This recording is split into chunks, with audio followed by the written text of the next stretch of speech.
నమస్కారం అండి. నమస్తే సార్. డయాబెటీస్ అంటే ఏంది? డయాబెటీస్ గల కారణాలు ఏంటి సార్? ఎందుకు వస్తుంది అసలు అది? డయాబెటీస్ అంటే ఏంటంటే ఎప్పుడైతే మన బ్లడ్ షుగర్ అవసరమైన దానికంటే ఎక్కువ ఉంటే మనం ఒక పర్టికులర్ వాల్యూస్ ఈ రేంజ్ నుంచి ఈ రేంజ్ వరకు ఉంటే మనము బార్డర్ లైన్ డయాబెటీస్ అని, ఈ రేంజ్ నుంచి ఇంకొక రేంజ్ వరకు ఉంటే డయాబెటీస్ అనేది కన్సిడర్ చేస్తాము. డయాబెటీస్లో మెయిన్ లక్షణాలు ఏంటంటే ఎక్కువ దాహం వేయడం, ఎక్కువ ఆకలి వేయడం, ఎక్కువసార్లు యూరిన్ వెళ్ళడం. ఈ లక్షణాలు ఉంటే మనం డయాబెటీస్ సస్పెక్ట్ చేస్తాం. ఎందుకంటే ఎప్పుడైతే బ్లడ్లో షుగర్ పెరుగుతుందో అది యూరిన్లోకి కూడా వెళ్తుంది. ఎప్పుడైతే యూరిన్లోకి గ్లూకోజ్ షుగర్ రావడం వల్ల మనం మల్టిపుల్ టైమ్స్ యూరిన్ వెళ్ళాల్సి వస్తుంది. సో అలాంటి కంప్లైంట్స్ పేషెంట్ ఏదైనా చెప్తే కనుక ఫస్ట్ మనం డయాబెటీస్ ఉందా లేదా అనే దానికి స్క్రీన్ చేస్తాం.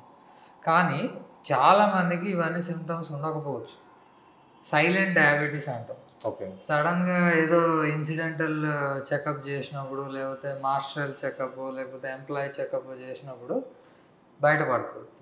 సో అప్పుడు మనం అంటే ఆల్రెడీ 5 years నుంచి ఉందా, 10 years నుంచి ఉందా అనేది కనుక్కోవడానికి కూడా మనకు ఇన్వెస్టిగేషన్స్ ఉన్నాయి. సో అట్లా మనం తెలుసుకోవచ్చు. మెయిన్గా ఏంటంటే కొంతమంది పేషెంట్స్కి వెయిట్ లాస్ కూడా ఉంటుంది. సడన్ వెయిట్ లాస్, ఒక 5 to 10 kg వెయిట్ లాస్ అయిపోతారు. నేను చెప్పిన 3 సిమ్టమ్స్, బాగా దాహం వేయడం, ఆకలి వేయడం, యూరిన్ మల్టిపుల్ టైమ్స్ వెళ్ళడం వల్ల మనం సస్పెక్ట్ చేస్తాం. ఇవి డయాబెటిక్ లక్షణాలు అన్నమాట. సో ఎన్ని రకాలు ఉంటాయి సార్ డయాబెటీస్? డయాబెటీస్ 2 types ఉంటుంది. ఒకటి type 1 diabetes and type 2 diabetes. type 1 diabetes అంటే ఏంటంటే మనకు చిన్నప్పుడే ఏదైనా వైరల్ ఇన్ఫెక్షన్ వచ్చినప్పుడు మనకేంటంటే ఆటో యాంటీబాడీస్ అనేవి ప్రొడ్యూస్ అవుతాయి. ఆటో యాంటీబాడీస్ అంటే మీనింగ్ ఏంటంటే మన బాడీస్కి ఎగనెస్ట్గానే యాంటీబాడీస్ ప్రొడ్యూస్ అయిపోతాయి. సో దానివల్ల ఏంటంటే మనకు ప్యాంక్రియాస్ అనే ఒక గ్రంథి ఉంటుంది. ఆ గ్రంథి నుంచి మనకు ఇన్సులిన్ ప్రొడక్షన్ అవుతుంది. ఆ గ్రంథిలో ఉండే ఏ కణాల నుంచి అయితే ఇన్సులిన్ వస్తుందో దానికి ఎగనెస్ట్గా మనకు యాంటీబాడీస్ ప్రొడక్షన్ జరుగుతుంది. అది చిన్నప్పుడు టీనేజ్ లెవెల్లోనే డయాగ్నోజ్ అయిపోతుంది. అది దాని లక్షణాలు కూడా సేమ్. ర్యాపిడ్ వెయిట్ లాస్ ఉంటుంది. అంటే టీనేజ్లో మనము ఆ బాయ్ ఎంత ఏజ్ ఉంటాడో అంత బరువు ఉండకపోవడం, బాగా తిన్ను ఉండడం, మజిల్ లేకపోవడం, బోన్ డెన్సిటీ అంటే బోన్ డెన్సిటీ కూడా తక్కువ ఉంటుంది. బోన్స్ థిక్ ఉండవు, తిన్ను ఉంటాయి. అట్లా type 1 డయాబెటీస్ కింద అది కన్సిడర్ చేస్తాం. చిన్నపిల్లల్లో కూడా రావడానికి గల కారణాలు ఏంటి? అంటే చిన్నపిల్లల్లో ఇప్పుడు నేను మాట్లాడింది ఏంటంటే type 1 డయాబెటీస్ అంటే కారణము చిన్నప్పుడు ఏదైనా వైరల్ ఇన్ఫెక్షన్ వచ్చి దానికి ఎగెనెస్ట్గా మనము యాంటీబాడీస్ ప్రొడ్యూస్ చేస్తే అది మన ప్యాంక్రియాస్లో ఉన్న ఏదైతే సెల్స్ ఉంటాయో insulin producing cells, beta cells అంటారు, దానికి ఎగెనెస్ట్ కూడా పనిచేస్తుంది. అందుకని ఏమవుతుంది అని అంటే మనకు ఫర్దర్గా ఇన్సులిన్ ప్రొడక్షన్ ఆగిపోతుంది. సో ఈ చిన్నపిల్లల్లో రావడానికి కారణాలు ఇప్పుడు చెప్తే కనుక ఒకటి లైఫ్ స్టైల్ రిలేటెడ్ అని చెప్పొచ్చు, ఇంకొకటి ఇప్పుడు నేను చెప్పిన type 1 డయాబెటీస్ అని చెప్పొచ్చు. లైఫ్ స్టైల్ రిలేటెడ్ అంటే దాన్ని type 2 డయాబెటీస్ అంటాం. లైఫ్ స్టైల్ రిలేటెడ్ అంటే చెప్పాలంటే ఇప్పుడు పిల్లల్లో ఒకప్పుడు మనము ప్రాసెస్డ్ ఫుడ్స్ ఇచ్చేవాళ్ళం కాదు.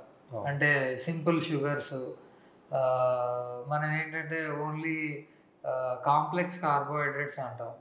లైక్ మిల్లెట్స్, రాగి, లేకపోతే సద్దన్నము, బ్రౌన్ రైస్లు, జొన్న రొట్టెలు ఇట్లాంటివి తిన్నాం మనం. మన జనరేషన్ అంటే 90s జనరేషన్. ఇప్పుడు జనరేషన్ ఏమైపోయిందంటే ప్రాసెస్డ్ ఫుడ్స్ అయిపోయింది. అంటే ఇమ్మీడియట్గా ఇప్పుడు చిప్స్ కావాలంటే చిప్స్ కొనిచ్చేస్తున్నాం మనం. అంటే అడుగుతున్నాడని కొనిచ్చేస్తున్నాము, ఏడుస్తాడని కొనిస్తున్నాము. దానివల్ల ఏమవుతుందంటే తినాల్సిన దానికంటే ఎక్కువ క్వాంటిటీ తినడం. ఇంకొకటి సింపుల్ షుగర్స్, అంటే తినగానే షుగర్స్ పెరిగిపోతాయి బాడీలో, వెంటనే తినగానే ఇన్స్టెంట్ షుగర్ వచ్చేస్తుంది. దానివల్ల ఊబకాయం రావడం, ఫ్యాటీ లివర్. ఇప్పుడు మీరు చూసినట్లయితే చిన్నపిల్లల్లో చాలా యంగ్ ఏజ్లో బాగా పొట్ట రావడం, దెన్ అదే ఫ్యాట్ లివర్లో అక్యుములేట్ అవ్వడం ఇది జరుగుతుంది. ఇవన్నీ లక్షణాలు అంటారా పిల్లల్లో? అంటే ఇప్పుడు మనం లైఫ్ స్టైల్ అనే ఒక మాట వాడినప్పుడు అందులో 4 things వస్తాయి: డైట్, ఎక్సర్సైజ్, స్లీప్, స్ట్రెస్. ఈ 4 ఫ్యాక్టర్స్ని మనం లైఫ్ స్టైల్ కింద కన్సిడర్ చేస్తే కనుక ఇప్పుడు నేను చెప్పినవన్నీ ఏంటంటే ఫస్ట్ ఇనిషియల్గా వస్తాయి, లైక్ ఫ్యాటీ లివర్, ఊబకాయము, ఒబేసిటీ అంటాం. ఇవన్నీ ఫస్ట్ వచ్చిన తర్వాత next step they will go in to type 2 diabetes. So type 1కి టైప్ 2కి డిఫరెన్స్ ఏంటంటే, టైప్ 1 అనేది మన బాడీలో యాంటీబాడీస్ ప్రొడ్యూస్ అవ్వడం వల్ల వచ్చింది. టైప్ 2 అంటే ఏంటంటే లైఫ్ స్టైల్ రిలేటెడ్ మనం తెచ్చుకున్నది. ఓకే, సో ఇప్పుడు రెండింటికి ట్రీట్మెంట్ డిఫరెన్స్ ఎలా ఉంటుంది?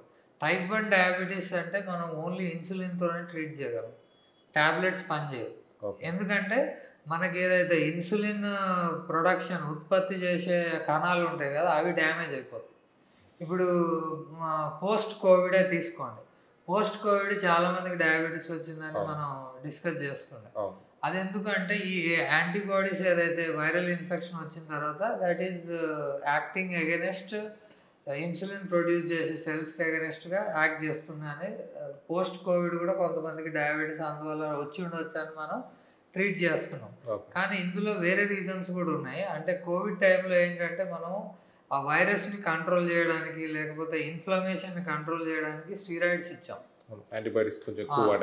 స్టీరాయిడ్స్ ఎక్కువ వెళ్ళడం కూడా కొంతమందికి స్టీరాయిడ్ ఇండ్యూస్డ్ డయాబెటీస్ కూడా వచ్చింది. కాకపోతే స్టీరాయిడ్ విత్డ్రా చేసిన తర్వాత డయాబెటీస్ అనేది మళ్ళీ రివర్స్ అవుతుంది. కాకపోతే యాంటీబాడీస్ ప్రొడ్యూస్ చేయడం వల్ల ఏదైతే వచ్చిందో అది రివర్సబుల్ ఉండదు. ఇది మెయిన్ ఇన్సులిన్ ప్రొడ్యూస్ మనం ఇన్సులిన్ ఎక్స్టర్నల్గా ఇవ్వాల్సి వస్తుంది ఇంజెక్షన్గా. టైప్ 2 డయాబెటీస్లో ఏంటంటే ఇప్పుడు ఏదైతే లైఫ్ స్టైల్లో 4 ఫ్యాక్టర్స్ నేను చెప్పాను, డైట్, ఎక్సర్సైజ్, స్లీప్, స్ట్రెస్, ఈ 4 ఫ్యాక్టర్స్ని కరెక్షన్ చేసుకోవాలి. At the same time medications కూడా స్టార్ట్ చేయాల్సి ఉంటుంది. మెడికేషన్స్ ఎప్పుడు స్టార్ట్ చేస్తామంటే మనం HbA1c అనే ఒక పారామీటర్ చెక్ చేస్తాం. HbA1c అంటే అర్థం ఏంటంటే గ్లైకోసిలేటెడ్ హిమోగ్లోబిన్. అంటే మనం ఇప్పుడు ఒక బ్లడ్ టెస్ట్ చేస్తే మీ బ్లడ్ పర్సంటేజ్ ఎంత ఉందని తెలుసుకోవడానికి మనం హీమోగ్లోబిన్ అని ఒకటి చేస్తాం. ఎప్పుడైతే బాడీలో బ్లడ్ షుగర్ పెరుగుతుందో ఈ గ్లూకోజ్ అనేది ఆ హీమోగ్లోబిన్ పోయి బైండ్ అవుతుంది, ఎక్స్ట్రాగా బైండ్ అయిపోయి మనం ఎప్పుడైతే టెస్ట్ చేస్తామో HbA1c మనం టెస్ట్ చేసే పర్సంటేజ్ ఏంటంటే ఎంత పర్సంటేజ్ ఆఫ్ హీమోగ్లోబిన్ గ్లూకోజ్కి బైండ్ అయింది అనేది చెక్ చేస్తాం. ఎప్పుడైతే అది 5.7 to 6.4 మధ్యలో ఉందో దాన్ని మనం బోర్డర్ లైన్ డయాబెటీస్ లేకపోతే ప్రీ డయాబెటీస్ అంటాం. సో మీరు అన్నట్టు ఈ స్టేజ్లో మనం ఎక్కువ లైఫ్ స్టైల్ చేంజెస్తోనే ట్రీట్ చేస్తాం. లైక్ నేను చెప్పిన 4 things, diet, exercise, sleep, stress correction చేసుకొని చేస్తాం. ఒకవేళ 6.4 కంటే ఎక్కువ పెరిగింది అని అంటే మనం మెడికేషన్స్ పెట్టాల్సి ఉంటుంది. ఈ లైఫ్ స్టైల్ కరెక్షన్స్ కూడా ఉంటాయి. ఈ మెడిసిన్ అనేది మన లైఫ్ టైం వాడాల్సి ఉంటుందా లేకపోతే కొన్ని రోజుల తర్వాత తగ్గిపోతుందా? ఇప్పుడు ఏదైతే లైఫ్ స్టైల్ రిలేటెడ్ నేను చెప్పానో వచ్చిన డయాబెటీస్, సో మనం తొందరగా డిటెక్ట్ చేసినట్టయితే ఇప్పుడు ఒక డాక్టర్స్, ఇప్పుడు డయాబెటాలజిస్ట్, ఫిజిషియన్స్ దగ్గర మా దగ్గరికి వచ్చినప్పుడు మేము ఇలానే మేము ఎప్పుడైతే ప్రిస్క్రిప్షన్ రాయడం స్టార్ట్ చేస్తామో వాళ్ళని మేము 3-4 క్వశ్చన్స్ అడుగుతాం. నేను అడిగిన క్వశ్చన్స్ ఏంటంటే మీది డైట్ ఎలా ఉంటుంది జనరల్గా చెప్పండి, పొద్దున్న నుంచి సాయంత్రం వరకు ఎట్లుంటుందో నాకు చెప్పండి అని అంటే నాకు ఒక ఐడియా వస్తుంది. తర్వాత నిద్ర ఎన్ని గంటలు పోతారు, వర్క్ ఎన్ని గంటలు చేస్తారు, అసలు ఎక్సర్సైజ్ చేస్తారా అంటే ఇప్పుడు చాలామంది పేషెంట్స్ సార్ మాకు ఎక్సర్సైజ్ చేయడానికి టైమే లేదు ఈ టైప్లో ఆన్సర్ చెప్తారు. సో అప్పుడే అర్థమైపోతుంది ఇది లైఫ్ స్టైల్ వల్ల వచ్చింది అనేది. వాళ్ళకి నేను కౌన్సిలింగ్ ఎలా ఇస్తా అంటే, సార్ మీరు ఇప్పుడు ఈ 4 ఫ్యాక్టర్స్ మీరు కరెక్షన్ చేసుకున్నట్టయితే మీకు లో డోస్ ఆఫ్ మెడికేషన్స్తోనే డయాబెటీస్ కంట్రోల్ అవుతుంది. రేపు పొద్దున మీరు అన్నీ పర్ఫెక్ట్గా ఫాలో అయిన రోజు మెడికేషన్ డోస్ తగ్గించుకుంటూ వెళ్తాం. తగ్గించుకొని ఒకనొక పాయింట్లో ఆయనకు వెరీ మినిమల్ డోస్తో కూడా HbA1c మంచిగా మెయింటైన్ అవుతుంది, అంటే 5.7 కింద మెయింటైన్ అవుతుంది అని అంటే మెడికేషన్స్ తీసేయచ్చు. ఇంకొక అపోహ ఒకటి ఉంటుంది ఏంటంటే మనం మందులు వాడితే అలవాటు పడిపోతాము అని వాటికి అలవాటు పడిపోతామంటారు. ఎగ్జాక్ట్లీ. నేనేమంటా అంటే దానికి మీ అలవాట్లు మార్చుకుంటే కదా అలవాటు అనేది వాళ్ళకి ఎక్స్ప్లెయిన్ చేస్తాము. కొంతమంది ఏంటంటే మేము అట్లా ఎక్స్ప్లెయిన్ చేసినప్పుడు అఫెండ్ అవుతారు. అంటే ఇట్లా ఇప్పుడు పేషెంట్ని మీరు తప్పు చేస్తున్నారని మీరు ఎప్పుడైతే చెప్పారో సడన్గా నర్వస్ అయిపోతారు. అంటే నేను అన్ని ఫాలో అయ్యేది కరెక్టే కానీ ఇట్లా ఎందుకు అంటున్నారు అనేది ఫీలింగ్ వాళ్ళ లోపల ఉంటుంది. కాకపోతే మనం దాన్ని బ్రేక్ చేసి వాళ్ళకి చెప్పగలిగితే వాళ్ళలో కొన్ని రోజులకైనా చేంజెస్ అయితే వస్తాయి. ఓకే. అంటే ఈ డయాబెటీస్ మన బాడీలో ఎక్కువ రోజులు ఉండడం వల్ల ఇంక వేరే ఏమన్నా పార్ట్స్కి ఎఫెక్ట్ అయ్యే అవకాశం ఉంది? సో ఇప్పుడు డయాబెటీస్ వల్ల మనకు 4-5 ఆర్గాన్స్ డ్యామేజ్ అవుతాయి. పైనుంచి కింది వరకు వచ్చినట్టయితే ఇప్పుడు మన బ్రెయిన్ ఉంది, మెదడుకు సప్లై చేసే రక్తనాళాలు అంటే మనకు హార్ట్ నుంచి స్టార్ట్ అయ్యి నెక్ వరకు వస్తాయి అన్నమాట. ఈ నెక్ నుంచి మనకు మెదడుకి సప్లై చేస్తాయి. ఎప్పుడైతే డయాబెటీస్ ఉన్న పేషెంట్స్కి ఏమవుతుందంటే రక్తనాళాలలో ఏదైతే ఇన్నర్ లేయర్ ఉంటుందో లోపల లేయర్ మీద ఫ్యాట్ డిపాజిట్ అవుతుంది. మనం ఇప్పుడు బ్లడ్ క్లాట్స్ ఫామ్ అయినాయి రక్తనాళాలలో అని మాట్లాడుకుంటూ ఉంటాం. అదేంటంటే ఈ ఇన్నర్ లేయర్ మీద ఫ్యాట్ డిపాజిట్ అవుతుంది. ఫస్ట్ ఫ్యాట్ డిపాజిట్ అయిన తర్వాత దాని మీద కాల్షియం డిపాజిషన్ జరుగుతుంది. అవి మంచిగా థిక్ ప్లాక్స్ లాగా ఫామ్ అవుతాయి. మంచిగా ఇప్పుడు మనం ఏమంటాం, పండ్లు బాగా గారబెట్టినట్టు ఎట్లా ప్లాక్స్ ఫామ్ అవుతాయో అట్లా ఇంటర్నల్గా ఫామ్ అయిపోతాయి. ఇప్పుడు ఏజ్ మనకు యంగ్ ఏజ్లో ఉన్నప్పుడు అవి పెద్దగా బయటపడవు. ఓల్డ్ ఏజ్ అవుతున్న కొద్దీ, ఏజ్ ప్రోగ్రెస్ అవుతున్న కొద్దీ మెయిన్గా ఏమవుతుందంటే ఈ రక్తనాళాల నుంచి మెదడుకి బ్లడ్ సప్లై తగ్గిపోతుంది. అప్పుడు మనకు పెరాలసిస్ వచ్చే ఛాన్సెస్, మెదడులో బ్లడ్ క్లాట్ అయిందంట, అందుకని పక్షవాతం వచ్చిందంట, ఒక సైడ్ కాలు పడిపోయిందంట అనేది చెప్తూ ఉంటాం. ఇది ఓన్లీ డయాబెటీస్ వల్ల అనే కాదు, బ్లడ్ ప్రెషర్ వల్ల కూడా అవుతుంది. అంటే రెండు ఇప్పుడు ఏంటంటే బ్లడ్ ప్రెషర్ డయాబెటీస్ అనేది రెండు రీజన్స్ యాడప్ అయిపోయి మనకి ఈ ప్రాబ్లమ్స్ అన్నీ బయటపడిపోతాయి. నెక్స్ట్ మెదడు గురించి తీసుకున్నాం. నెక్స్ట్ హార్ట్ ఏంటంటే సేమ్ హార్ట్కి సప్లై చేసే రక్తనాళాలు ఉన్నాయనుకోండి, బ్లాక్స్ ఎట్లా అవుతాయంటే సేమ్ ఇన్నర్ లేయర్ ఆఫ్ రక్తనాళాలు ఏదైతే ఉంటుందో దాని మీద ఫ్యాట్ డిపాజిట్ అయిపోయి, అంటే మనకి ఇప్పుడు ఇంతలా ఉందనుకోండి పైపు మన వాటర్ పైపే తీసుకుంటే, సో అది సగం బ్లాక్ అయితే సైడ్ నుంచి మేనేజ్ అవుతుంది. ఇక మరీ మొత్తం బ్లాకేజ్ ఏమవుతుందంటే మన పంపింగ్ అవ్వదు. ఈ హార్ట్ అనేది నథింగ్ బట్ మసిల్.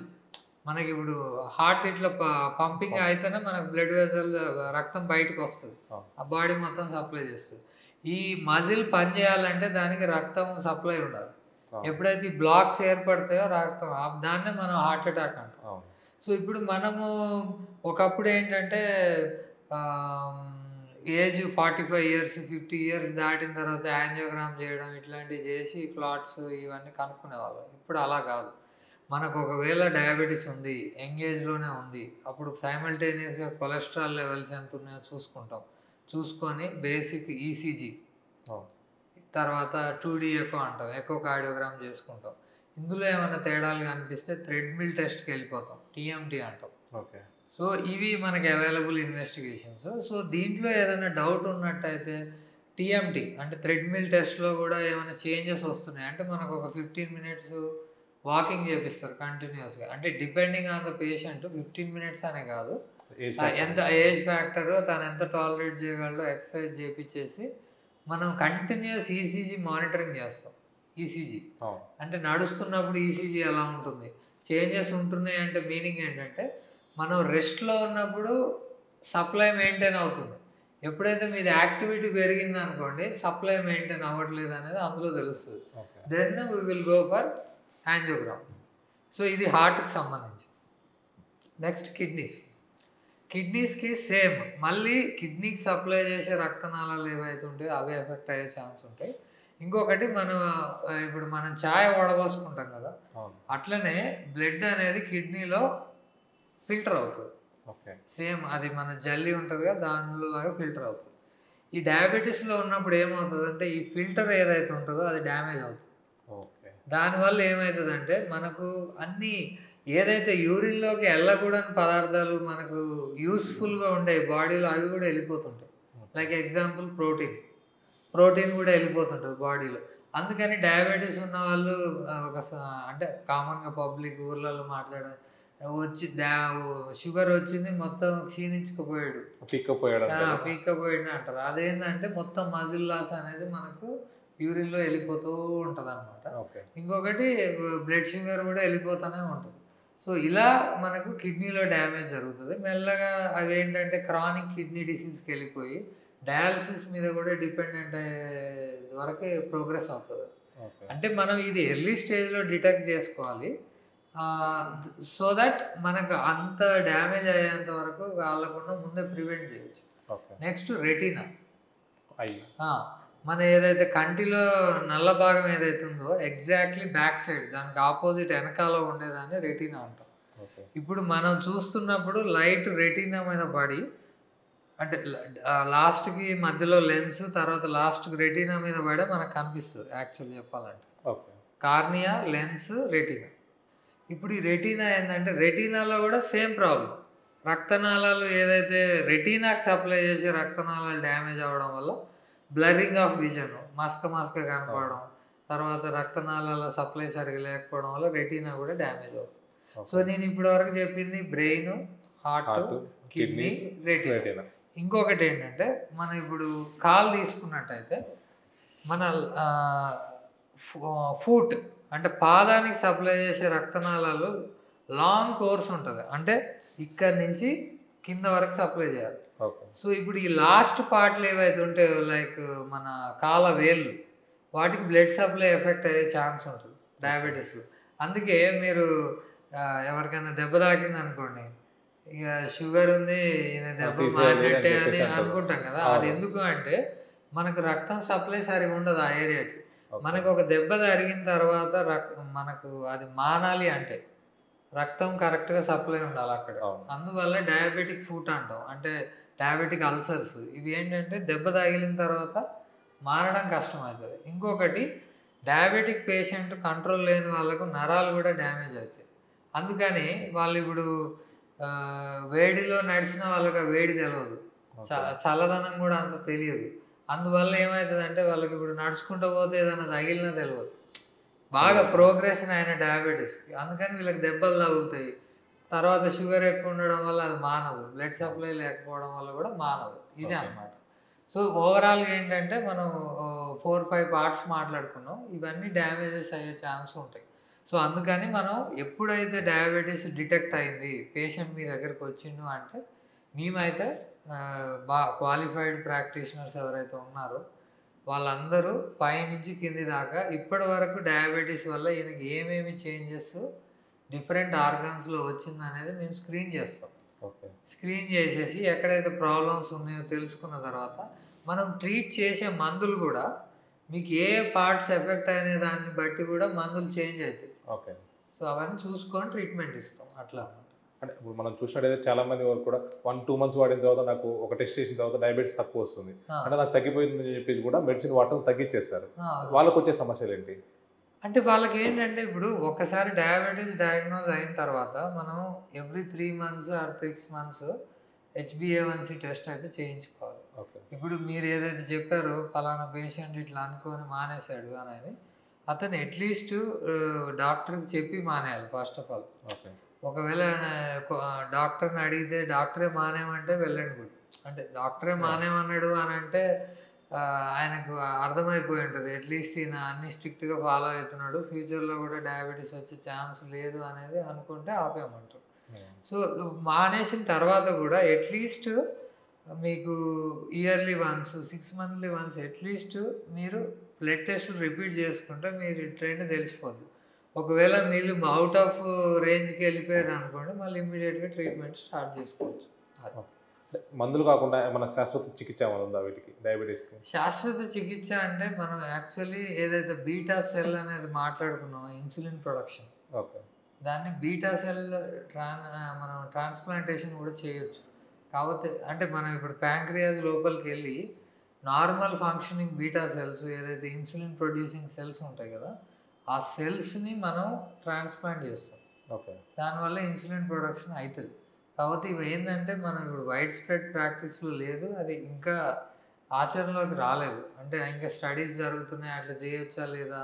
ఇంకొకటి ట్రాన్స్ప్లాంట్ తర్వాత ఏది చేసినా కానీ రిజెక్షన్ అనేది ఒకటి ఉంటుంది. రిజెక్షన్ అంటే ఇప్పుడు వేరే పర్సన్కి బ్లడ్ గ్రూప్ డిఫరెంట్ ఉంటుంది, మిగతా అన్ని పారామీటర్స్ డిఫరెంట్ ఉంటాయి. ఎప్పుడైతే వేరే బాడీలోకి మనం ఇతని సెల్స్ ఎక్కించిన తర్వాత అది మనకు పడచ్చు పడకపోవచ్చు. కాబట్టి ఇవి స్టడీస్ జరుగుతున్నాయి. మెయిన్గా ఏంటంటే ఈ స్టడీస్ జరిగేది ఏజ్లో జరుగుతున్నాయి. ఏజ్ ఉంది కదా గచ్చిబౌలి బ్రాంచ్లో, అక్కడ ఎక్కువ జరుగుతున్నాయి. అక్కడ మేబీ ఆ గ్యాస్ట్రోఎంట్రాలజీ డిపార్ట్మెంట్ బాగా డెవలప్డ్ ఉండి వాళ్ళు ట్రయల్స్ చేస్తున్నారు. ఒకవేళ మనకు స్టడీస్ అన్నీ జరిగి సక్సెస్ ఉందని తెలిస్తే మనం ఇంప్లిమెంట్ చేసుకోవచ్చు. అట్లా డయాబెటీస్ రాకుండా ఉండాలంటే లైఫ్ స్టైల్లో ఏం చేంజెస్ చేసుకోవాలి? లైఫ్ స్టైల్లో ఏంటంటే మనకి ఇప్పుడు ఓల్డ్ ఈజ్ గోల్డ్ అనేది నేను చెప్తాను. ఇప్పుడు చిన్నప్పుడు ఏంటంటే మనం వ్యవసాయం ఉండేది, అందరు వ్యవసాయం చేసుకుంటూ పొద్దున్న లేస్తే ఇంటి నుంచి పొలానికి నడుచుకుంటూ పోతాం, లేకపోతే గొర్రెలు బర్రెలు ఉంటాయి వాటితో పాటు వెళ్తాం, నాగలి పెట్టుకొని వెళ్తాం. ఇప్పుడు ఆ ప్రాక్టీస్ లేదు, ఎందుకంటే ఆ ఊర్లలో కూడా ట్రాక్టర్స్ వచ్చేసినాయి, బైక్లు ఎక్కువ యూజ్ చేస్తారు. సో అది వాకింగ్ అనేది పోయింది. అట్లీస్ట్ నేను చెప్పేది ఏంటంటే మీ ఇంటి చుట్టుపక్కల ఉన్న అట్లీస్ట్ మీరు షాపింగ్కి వెళ్ళినా ఏదైనా చిన్న పనులకు వెళ్ళినా నడిచి వెళ్ళడం బెటర్. సో అట్లీస్ట్ మనకు అప్పుడు ఒక రోజు మొత్తంలో ఒక ½ అన్ అవర్ వాకింగ్ అన్న అవుతుంది. దిస్ ఈజ్ ఎక్సర్సైజ్తో సంబంధించింది. ఒకవేళ ఇప్పుడు నా దగ్గరికి వచ్చే పేషెంట్స్ ఏంటంటే సడన్గా సిన్సియర్ అయిపోయి జిమ్లో జాయిన్ అవుతారు. జిమ్లో జాయిన్ అయ్యి హెవీ వెయిట్స్ ఎత్తుతూ ఉంటారు. హెవీ వెయిట్స్ సడన్గా ఎత్తి కూడా ప్రాబ్లమ్స్ అయ్యి మా దగ్గరికి వస్తారు. సో నేనేమంటా అంటే మీరు చేసేది గ్రాడ్యువల్గా పెంచుకోవాలి. ఇప్పుడు సడన్గా ఒకరోజు స్టార్ట్ చేసేసి బాడీని స్ట్రెయిన్ చేయడం కాదు. ఇప్పుడు మీరు ఎన్నడూ చేయలేదు అని అంటే కొద్దిగా వాకింగ్తో స్టార్ట్ చేసి జాగింగ్ రన్నింగ్ అట్లా చేసుకుంటూ మంచిది. ఇప్పుడు డైట్ గురించి మాట్లాడితే కనుక ఫస్ట్ మేజర్ ప్రాబ్లం ఏంటంటే out side food. Out side ఫుడ్లో ఓకే మనకి అది వాళ్ళు ఏం కలుపుతున్నారు ఏమవుతుంది అనేది అది ఫస్ట్ తెలియదు. ఇంకొకటి ఇప్పుడు మనం బిర్యానీ తింటాం. మనం ఇప్పుడు తినే బిర్యానీ క్వాంటిటీ ఏంటంటే మనం 3 పూటలు ఎంత అవసరమో ఒక పూటే తింటున్నాం మనం. సో మెయిన్గా క్వాంటిటీ తగ్గించాలి. ఇంకొకటి దాంట్లో ఆడే ఆయిల్స్ ఏంటి, మసాలా ఏంటి, ఇవన్నీ కూడా కాంప్లికేట్ చేస్తాయి పరిస్థితిని. ఇంకొకటి ఏదైతే ఫాస్ట్ ఫుడ్ ఉందో లైక్ పిజ్జా, బర్గర్లు, సమోసాలు, పానీపూరీలు, ఇవి ఏంటంటే ఇవి ఇంటేక్ వల్ల ఏమవుతుందంటే ఇప్పుడు మామూలుగా ఇళ్ళల్లో ఎట్లుంటుంది అంటే కల్చరు, ఒక పిజ్జా ఆర్డర్ చేసుకున్నాం అనుకోండి, తింటాం, తిన్న తర్వాత మళ్ళీ అన్నం తినమంటారు, మళ్ళీ నైట్ ఆకలేదు ఎట్లా. అసలు పిజ్జాలో ఉండే క్యాలరీస్ చాలా ఎక్కువ, హై క్యాలరీస్ ఉంటాయి.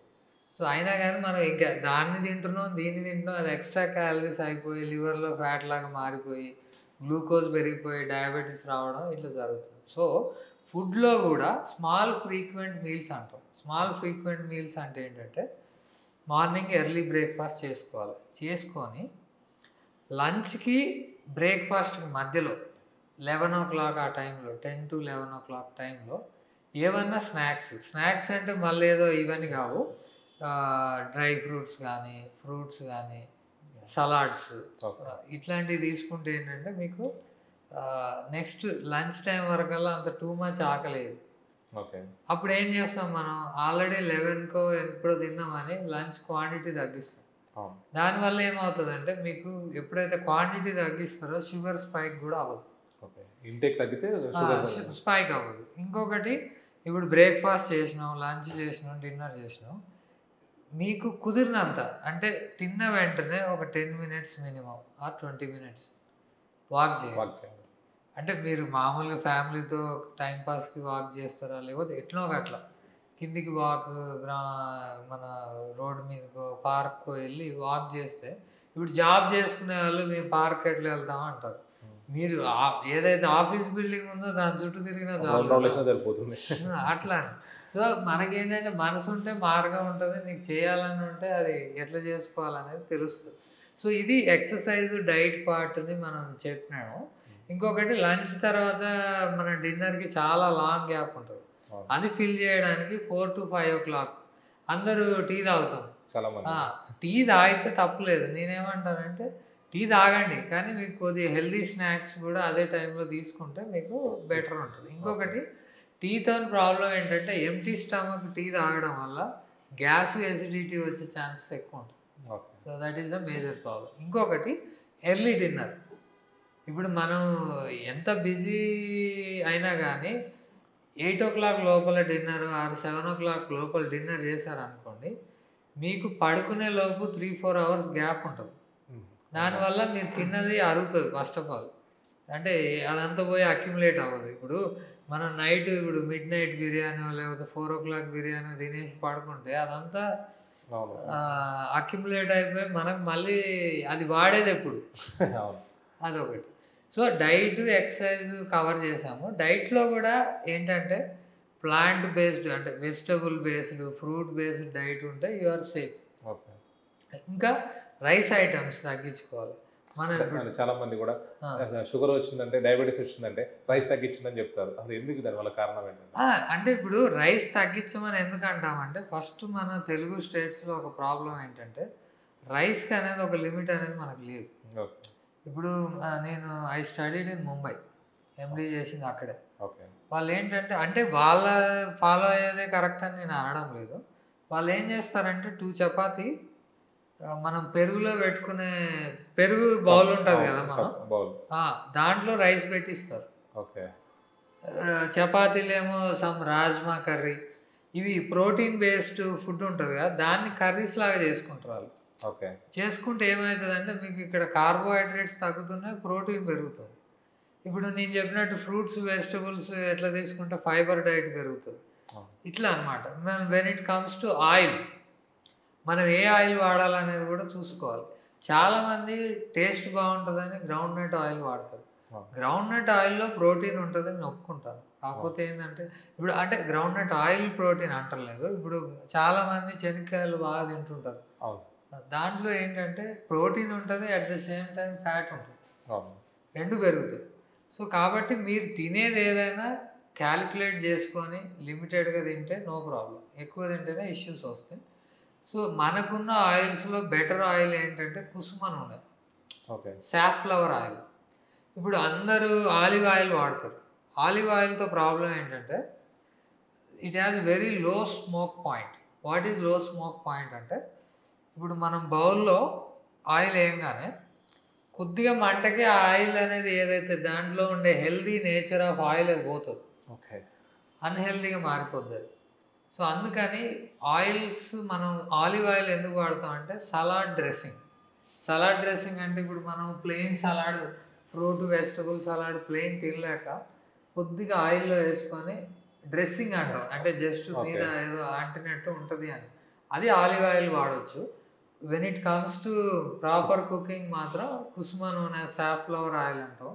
కాకపోతే మనకు సపరేట్గా మార్కెట్లో అవైలబుల్ ఉండట్లేదు, అవి కాంబినేషన్లో వస్తున్నాయి. అంటే safflower oil, rice bran oil combination, వరి పొట్టు అంటాం కదా. So next soya oil, safflower oil combination. ఇంకొకటి మంచిది కార్న్ ఆయిల్ కూడా మంచిది, మొక్కజొన్న నుంచి తీసినవి ఉంటాయి కదా.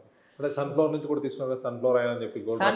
సన్ఫ్లవర్ కూడా మంచిదే. నేను వెన్ ఇట్ కంపారిజన్ ఉంటే కనుక బెస్ట్ ఇది సాఫ్లవర్ ఆయిల్ అని. Sunflower oil groundnut oil కంటే చాలా బెటర్. ఇంకా అంటే ఏరియా వైజ్ మాట్లాడుకుంటే ఇప్పుడు కేరళలో కోకోనట్ ఆయిల్ వాడతారు, దట్ ఈస్ మోర్ డేంజరస్. చాలా మంచిది అంటారు. కాదు, కోకోనట్ ఆయిల్ ఇంకా బ్యాడ్ కొలెస్ట్రాల్ పెరిగే ఛాన్స్ చాలా ఉంటుంది. అందుకని అంటే కేరళలో ఎక్కువ heart attack incidents, paralysis incidents ఎందుకంటే వాళ్ళ ఆయిల్ యూసేజ్. ఇంకొకటి మనం ఇప్పుడు రీసెంట్గా నరేంద్ర మోడీ గారు ఏం చెప్పారంటే అందరికి ఊబకాయాలు ఎక్కువవుతున్నాయి అని చెప్పి, మీరు వాడే దాంట్లో 10% తగ్గించండి చెప్పారు. సో అట్లీస్ట్ అంటే తనకు ఉన్న నాలెడ్జ్ ప్రకారం తను అట్లీస్ట్ ఈ సజెస్టెడ్ 10% తగ్గించామని ఆయిల్స్లో. అందుకని మీరు ఇప్పుడు ఫస్ట్ ఒక నెలలో మీరు 5 లీటర్ క్యాన్ వాడుతురా, 2 లీటర్ క్యాన్ వాడుతురా, 1 లీటర్, అది క్యాలిక్యులేట్ చేసుకొని మీరు వాడేదానికంటే తగ్గించడానికి ట్రై చేయండి. అది ఫ్యామిలీ అంటే 1 పర్సన్కి నేను విన్నదైతే 1/2 లీటర్ to 1 లీటర్. మీ ఇంట్లో ఎంతమంది ఉంటారో ఈచ్ పర్సన్కి 1/2 litre to 1 litre per month. Per month per year అంటే తక్కువైపోతుంది. సో అట్లా అన్నమాట. సో అందుకని ఆయిల్ క్వాంటిటీ కూడా మనం చూసుకోవాలి. ఇంకొకటి అంటే సాల్ట్ కంటెంట్, ఇవన్నీ ఎట్లా వాడుతున్నాం అనేది చూసుకోవాలి. కాకపోతే ఇవన్నీ మనం ఫ్యామిలీలో అండర్స్టాండింగ్, అవేర్నెస్ తెప్పించగలగాలి. ఎందుకంటే వంట చేసేటోళ్ళు ఎట్లా చేస్తారు అనే దాన్ని బట్టి కూడా ఉంటుంది. అట్లా ఇప్పుడు మనం చూసుకున్నట్టయితే ఫ్యామిలీ హిస్టరీలో కొంతమంది డయాబెటీస్ ఉంటాయి, అది రెగ్యులర్గా వీళ్ళకి వచ్చే అవకాశం ఉందా? వాళ్ళు తీసుకోవాల్సిన జాగ్రత్తలు ఏంటి? ఇప్పుడు ఫ్యామిలీ హిస్టరీ డయాబెటీస్ ఏంటంటే దెర్ ఆర్ 4. యాక్చువల్లీ మీరు అడిగినప్పుడు నేను ఓన్లీ 2 టైప్స్ ఆఫ్ డయాబెటీస్ చెప్పాను. అవును, టైప్ 1, టైప్ 2. కాకపోతే అదర్ టైప్స్ కూడా ఉన్నాయి. మోడీ అని, లాడా అని ఉన్నాయి. ఓకే. మోడీ అంటే ఏంటంటే maturity onset of diabetes of young. Okay. ఇదేంటంటే మీరు కొద్దిగా అడాలసెంట్ ఏజ్కి వచ్చిన తర్వాత వస్తుంది, లైక్ టీనేజ్ నుంచి జస్ట్ క్రాస్ అయినప్పుడు వస్తుంది అనమాట. సో ఇది ఇనిషియల్గా ఏంటంటే ట్యాబ్లెట్స్కి రెస్పాండ్ అవుతుంది, లేటర్ అని ఇన్సులిన్ డిపెండెంట్ అవుతుంది. ఓకే. సో ఇదేంటంటే ఇప్పుడు ఈ 4 టైప్స్ ఆఫ్ డయాబెటీస్లో టైప్ 2 డయాబెటీస్ ఎక్కువ ఫెమిలియల్ హిస్టరీ ఉంటుంది. ఎందుకంటే లైఫ్ స్టైల్ ఒకటి ప్రాబ్లము, నెక్స్ట్ ఫ్యామిలీ హిస్టరీ నుంచి కూడా వస్తుంది. ఓకే. సో ఫెమిలియల్ హిస్టరీలో టైప్ 2 డయాబెటీస్ మనం కన్సిడర్ చేయొచ్చు. తర్వాత ఏంటంటే ఈ ఫ్యామిలీ హిస్టరీలో కూడా ప్రాబ్లమ్స్ ఏంటంటే ఇప్పుడు ఒకప్పుడు లైఫ్ స్టైల్ బెటర్ ఉండి మనకు 45-55 ఇయర్స్ టైం లేదా 60-65 ఇయర్స్ టైంకి డయాబెటీస్ వచ్చింది, ఈవెన్ దో ఫ్యామిలీ హిస్టరీ ఉన్నా కానీ. ఇప్పుడు ఇంకా యంగ్ ఏజ్కి వస్తుంది, ఎందుకంటే మనకు ఆల్రెడీ కొద్దిగా ఫ్యామిలీ సైడ్ నుంచి హిస్టరీ ఉంది, ఇప్పుడు మన లైఫ్ స్టైల్ కూడా ఖరాబ్ అయింది, 2 యాడప్ అయిపోయి మనకు తొందరగా వస్తుంది అనమాట. Especially family history of diabetes ఉన్న వాళ్ళు రెగ్యులర్ స్క్రీనింగ్ చేయించుకోవడం better. Like more than 30 years ఉన్న వాళ్ళు 30 ఇయర్స్ అట్లా క్రాస్ కాగానే at least every 1 year at least HbA1c, కొద్దిగా cholesterol test, fasting blood sugar, ఇట్లాంటి టెస్టులు చేయించుకుంటే అట్లీస్ట్ మనకు తొందరగా డిటెక్ట్ అయ్యే ఛాన్స్ ఉంటుంది. అట్లా వీటికి నివారణ గల కారణాలు ఏంటి? నివారణ ఎట్లా ఉంటుంది డయాబెటీస్కి? అండ్ నివారణ అంటే సేమ్, ఇప్పుడు మనము తినే ఫుడ్ కానించి చేసే ఎక్సర్సైజ్ వరకు, నిద్ర, స్ట్రెస్, ఈ 4 ఫ్యాక్టర్స్ని మనం ప్రాపర్గా కంట్రోల్ చేసుకోగలిగితే it is very easy to prevent diabetes. ఇప్పుడు నేను చెప్పిన స్మాల్ ఫ్రీక్వెంట్ మీల్స్ కాన్సెప్ట్ ఉంది కదా, so it is not that ఏదో మనం టెక్స్ట్ బుక్లో చదివినాం లేకపోతే ఇంటర్నెట్లో చదివినాం అది వర్కౌట్ అవుతుందా లేదా అనేది కాదు. నేను పర్సనల్గా ఫాలో అయ్యాను. పర్సనల్గా స్మాల్ ఫ్రీక్వెంట్ మీల్స్ అంటే మార్నింగ్ బ్రేక్ఫాస్ట్ ఏదైతే ఉంటుందో I use to divide 50-50. Okay. తినే క్వాంటిటీని మార్నింగ్ 7-8కి తిని మళ్ళీ 10-11కి ఇంకోసారి 50-50 చేసుకోవడం వల్ల ఏంటంటే 50-50 చేసుకుంటే మనకు ఆ క్వాంటిటీ తగ్గట్టు మీకు ఎక్సర్సైజ్ ఉంటుంది, అంటే మీ ప్రొఫెషన్ని బట్టి డైలీ వర్క్ ఎట్లా ఉంటుంది కాబట్టి అట్లా అనమాట. సో నివారణ అనేది ఇట్ ఈజ్ జస్ట్ మన మైండ్లోనే ఉంది నివారణ. ఓకే. మనం మారగలిగితే లేజినెస్ అని చెప్పలేము, అంటే ఒకదానికి అలవాటు పడిపోయాం మనం. ఇప్పుడు పబ్లిక్ అందరిలో లాగా మనం ఉన్నాం అనుకోండి, అందరిలాగా మనం ఉన్నాం, పెద్ద మనకు పోయిందేం లేదు అన్నట్టు ఉంటుంది. కాకపోతే అందరూ తప్పు ఉన్నప్పుడు నీకు ప్రాబ్లం అయితే వస్తుంది కదా. సో అందుకని పబ్లిక్ ఎలా ఉన్నా మన సైడ్ నుంచి, మన లోపల నుంచి హెల్దీగా ఉండాలనేది ఫస్ట్ డిటర్మినేషను, అది మనకు ఫస్ట్ ఉండాలి. సెల్ఫ్ మోటివేషన్ ఉండాలి పక్క. ఒకవేళ ఎలా ఫాలో అవ్వాలి ఏంటి అనేది మనకు తెలియదు అని అంటే మనం డైటీషియన్ దగ్గరకు లేకపోతే ఫిజిషియన్స్ దగ్గరకు వెళ్ళి మనకు ఆ ప్రాపర్ కౌన్సిలింగ్ ఇప్పించుకుంటే కనుక అది పాసిబిలిటీ ఉంటుంది. అంటే మనం చూసినట్టయితే ఇప్పుడు చాలా మంది కూడా డైటీషియన్స్, ఫిజిషియన్స్ అని కూడా ఎక్కువ ఫోన్లు యూజ్ చేస్తున్నారు, అంటే ఫోన్ డాక్టర్స్ ఎక్కువ చేస్తారు. వాళ్ళకి మీరు ఇచ్చే సలహాలు ఏంటి? అంటే నాకు అర్థం కాదు. అంటే ఫోన్లో చూసుకొని ఎక్కువ డైట్ మెయింటైన్ చేయటం, అంటే డైలీ ఇది చేస్తే సరిపోతుంది, డాక్టర్ దగ్గరికి వెళ్ళాల్సిన అవసరం లేదు అన్న చాలా మంది ఇప్పుడు మొత్తం కూడా అంతా చేస్తున్నారు కదా, వాళ్ళకి మీరు ఇచ్చే సలహాలు ఏంటి? సలహా ఏంటంటే ఇప్పుడు ఏదైతే ఇంటర్నెట్ మనం గూగుల్ వాడి చేస్తున్నామో, గూగుల్ ఏం చేస్తుందంటే ఏదైతే మొత్తం ఇంటర్నెట్లో ఉన్న డేటా అంతా కలెక్షన్ చేసుకొని మీ కళ్ళ ముందు పెడతారు. అది కరెక్టా రాంగా అని మనం డిసైడ్ చేసుకోలేము. ఇప్పుడు ఒక డాక్టర్ గూగుల్ చేసి చదివిన దానికి ఒక నాన్ మెడికో అంటే డాక్టర్ కాని పర్సన్ చదివిన దానికి డిఫరెన్స్ ఉంటుంది. ఇప్పుడు దాంట్లో చదివేది ప్రతి ఒక్కటి నిజమని అనుకుంటాం, కాకపోతే అది ఏంటంటే ఇంటర్నెట్ ఒపీనియన్ అది ఒక మన కళ్ళ ముందు పెడుతుంది అంతే, అది నిజం అనేది కాదు. సో మీరు ఒకవేళ అది చదువుకొని ఫాలో అయ్యే ముందు బెటర్ ఒకసారి కన్సల్ట్ అవ్వడం బెటర్. ఇప్పుడు దీన్ని అవాయిడ్ చేయడానికి నేనేం చేస్తానంటే పేషెంట్ నా దగ్గరకు వచ్చి కూర్చున్నప్పుడు నేనే గూగుల్ చేస్తాను. ఓకే. ఇప్పుడు ల్యాప్టాప్ పెట్టుకోను, దీన్ని పెట్టుకోను, స్క్రీన్ పెట్టుకోను. నాకు ఎందుకంటే వీళ్ళు ఇంటికి పోయినాక మళ్ళీ గూగుల్ చేసి మళ్ళీ నెక్స్ట్ కన్సల్టేషన్లో మళ్ళీ క్వశ్చన్లు అడుగుతున్నాను.